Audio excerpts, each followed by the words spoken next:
بديع السماوات والأرض أنى يكون له ولد ولم تكن له صاحبة وخلق كل شيء وهو بكل شيء عليم.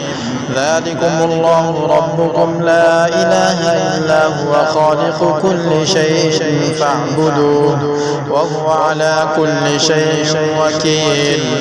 لا تدركه الأبصار وهو يدرك الأبصار وهو اللطيف الخبير. قد جاءكم بصائر من ربكم فمن أبصر فلنفسه ومن عمي فعليها وما أنا عليكم بحفيظ. وكذلك نصرف الآيات وليقولوا درست ولنبينه لقوم يعلمون. اتبع ما أوحي إليك من ربك لا إله إلا هو وأعرض عن المشركين. ولو شاء الله ما أشركوا وما جعلناك عليهم حفيظا وما أنت عليهم بوكيل. ولا تسبوا الذين يدعون من دون الله فيسبوا الله عدوا بغير علم.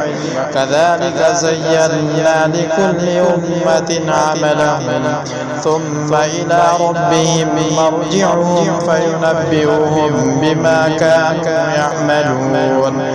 وأقسموا بالله جهد أيمانهم لئن جاءتهم آية ليؤمنن بها قل إنما الآيات عند الله وما يشعركم أنها إذا جاءت لا يؤمنون.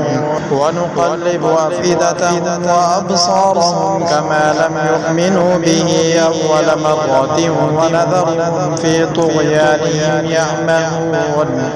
ولو أننا نزلنا إليهم الملائكة وكلمهم الموتى وحشرنا عليهم كل شيء قبلا ما كانوا ليؤمنوا إلا أن يشاء الله ولكن أكثرهم يجهلون. وكذلك جعلنا لكل نبي عدوا شياطين الإنس والجن يوحي بعضهم إلى بعض زخرف القول غرورا. ولو شاء ربك ما فعلوه فذرهم وما يفترون.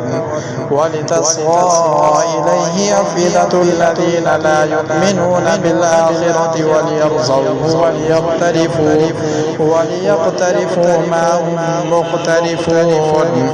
أفغير الله يبتغي حكما وهو الذي أنزل إليكم الكتاب مفصلا والذين آتيناهم الكتاب يعلمون أنه منزل من ربك بالحق فلا تكونن من الممترين.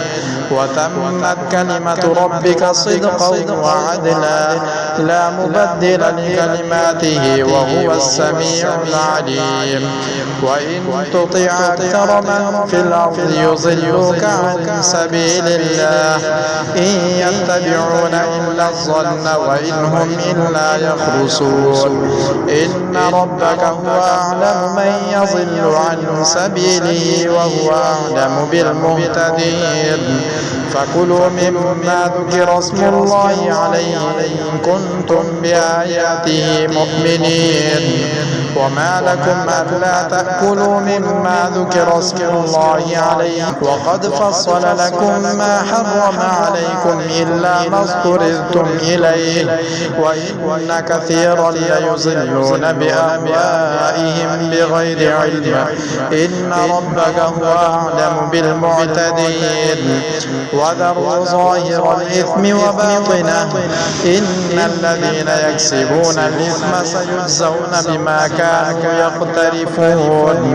ولا تأكلوا مما لم يذكر اسم الله عليه وإنه لفسق وإن الشياطين ليوحون إلى أوليائهم ليجادلوكم وإن أطعتموهم إنكم لمشركون.